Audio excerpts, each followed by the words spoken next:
Página 18. El arte del engaño, por Daniel Tubau, 2018. El maestro San y el arte de la guerra. Capítulo 2. El arte de la guerra en el siglo XXI. ¿Por qué un libro escrito 500 años antes del nacimiento de Cristo es un bestseller moderno? ¿Por qué los entrenadores, profesores y los ejecutivos leen El arte de la guerra de Sun Tzu? ¿Por qué Tony Soprano de voz cita el trabajo del maestro San? Geralda Michaelson, Sun Tzu, Estrategias de Marketing. En las últimas décadas se han publicado centenares de libros que intentan extraer la esencia de las enseñanzas milenarias del arte de la guerra para aplicarlas en el mundo de los negocios y la empresa, la política o la vida social, desde las citas románticas al arte del sexo, desde la medicina a los videojuegos. Muchos de estos lectores son empresarios o personas en busca de empleo, economistas de Wall Street, directores de Hollywood, guionistas de televisión, abogados divorcistas, personas que buscan pareja, maestros de escuela o alumnos de universidades. Es sin duda en el mundo de los negocios, el marketing y la publicidad donde más se han aplicado los consejos del milenario estratega chino, con libros como Sun Tzu y El arte de los negocios, de Mark Neily, El arte de la guerra para ejecutivos, de Donald G. Krause, o Sun Tzu, Guerra y negocios, de Chou Wei, entre muchos otros. También se han adaptado los consejos del antiguo estratega chino al sexo y al amor, como hizo Gary Gagliardi en El arte de la guerra y El arte del amor, Dinale Kau con diéresis NG en El amor y El arte de la guerra o Spencer Michaels en El arte de la guerra para las citas, donde nos promete que el maestro San nos ayudará a conquistar a cualquier mujer, en cualquier momento y en cualquier lugar. Por su parte, James Scott Bell asegura en El arte de la guerra para escritores que Sun Tzu estaba pensando en la literatura cuando escribió, toda guerra se basa en el engaño, puesto que, dice, eso es la ficción, un engaño. En consecuencia, no tenemos más remedio que preguntarnos con Gerald Michaelson, ¿cómo es posible que un libro chino escrito hace más de 2000 años tenga tanta repercusión en el complejo mundo globalizado en el que vivimos? Y junto a esta pregunta, nos asalta una duda: ¿se pueden aplicar los consejos del arte de la guerra a los negocios, a la creatividad literaria o incluso al sexo? Como tendremos ocasión de descubrir, no se trata de una innovación moderna, pues ya los chinos aplicaron, desde hace muchos siglos, los consejos del arte de la guerra a todo tipo de actividades, en especial al sexo, adaptando las tácticas del campo de batalla a la guerra bajo las sábanas.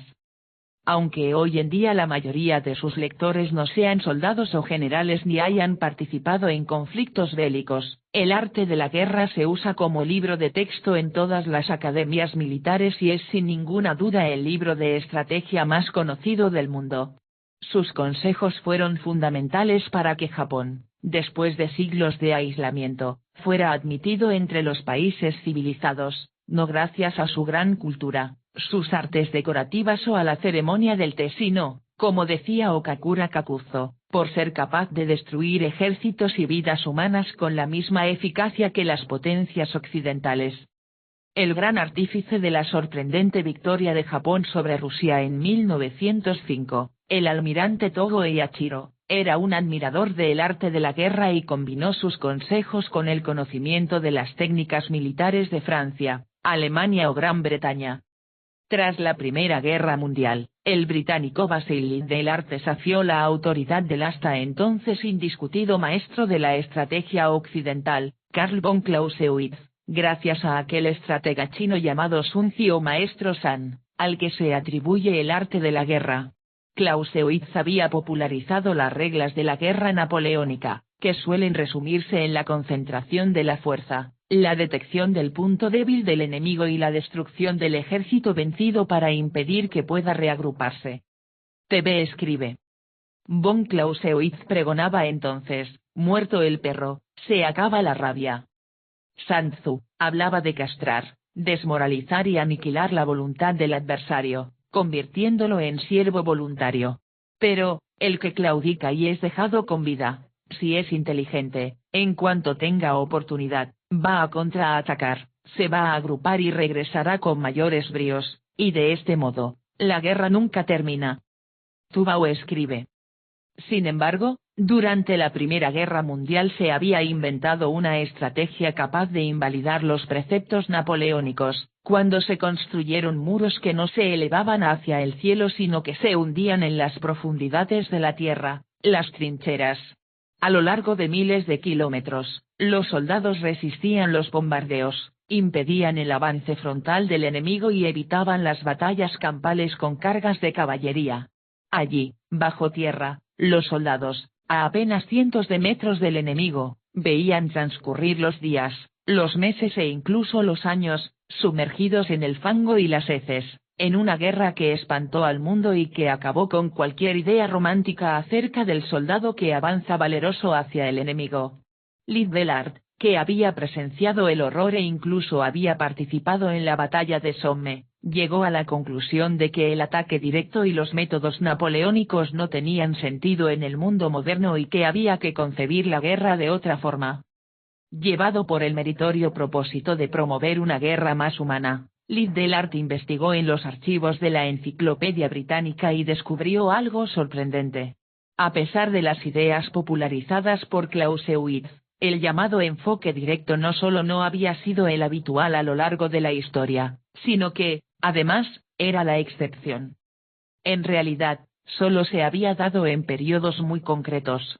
Lee Dellard mostró que Clausewitz y otros estrategas de la época napoleónica, más que descubrir, lo que habían hecho era describir, del mismo modo que Freud no logró descifrar la psique humana, pero sí describió con gran precisión las obsesiones de su época. Tras leer El arte de la guerra, Lee Dellard encontró un aliado en aquel misterioso estratega chino que había vivido 2000 años atrás y que le ayudó a popularizar el llamado enfoque indirecto entre la nueva generación de militares, que ya se estaban preparando para un nuevo conflicto universal. Tal vez los consejos estratégicos de Lee Dellard resultaron efectivos en el campo de batalla, pero no evitaron que la nueva guerra acabara siendo incluso más espantosa que la de trincheras y posiciones. Poco después de que acabara la Segunda Guerra Mundial, Sun Tzu adquirió un nuevo protagonismo, pero esta vez en su tierra de origen. Durante la guerra civil que enfrentó a Chiang Kai-shek y Mao Zedong, los dos rivales tenían como autores de cabecera tanto a Clausewitz como a Sun Tzu, aunque no parece que se tomaran muy en serio su precepto de que una guerra nunca debe prolongarse, pues su lucha por el control de China duró 27 años. Los comunistas se impusieron finalmente en 1949, aunque antes tuvieron que librarse de otros perspicaces lectores de Sun Tzu, los invasores japoneses, para lo que contaron con la inesperada ayuda de las 2 bombas atómicas lanzadas sobre Japón, que Clausewitz habría considerado lo más parecido a la batalla decisiva napoleónica, aniquilar de forma devastadora de modo que el adversario se pusiera de rodillas, sin ánimos de más lucha.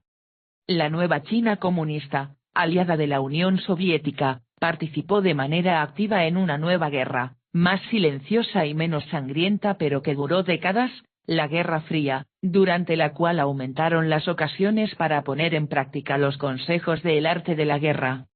La Guerra Fría era un escenario perfecto para el ataque indirecto, tan indirecto que ni siquiera se producía, aplicando el consejo de Sun Tzu que dice que la mejor guerra es la que no tiene lugar y que lo más excelente es vencer al enemigo sin luchar. En las últimas décadas, El arte de la guerra se ha convertido en uno de los libros más vendidos en todo el mundo, no solo en el ámbito militar, como ya se ha dicho. Año tras año se publican nuevas traducciones y decenas de libros que aplican sus consejos a cualquier terreno imaginable, desde el arte del sexo a la vida social o el éxito en los negocios. Sin embargo, en cuanto nos alejamos de los libros escritos por sinólogos o especialistas en China, lo más frecuente es presentar el libro del maestro San de manera distorsionada y propia de una China muy posterior a la época en la que fue escrito el libro. Eso no sería malo si el resultado fuera mejorar el libro y sus consejos estratégicos, pero sucede más bien lo contrario y muchas de sus mejores ideas se convierten en vaguedades de poca o ninguna utilidad.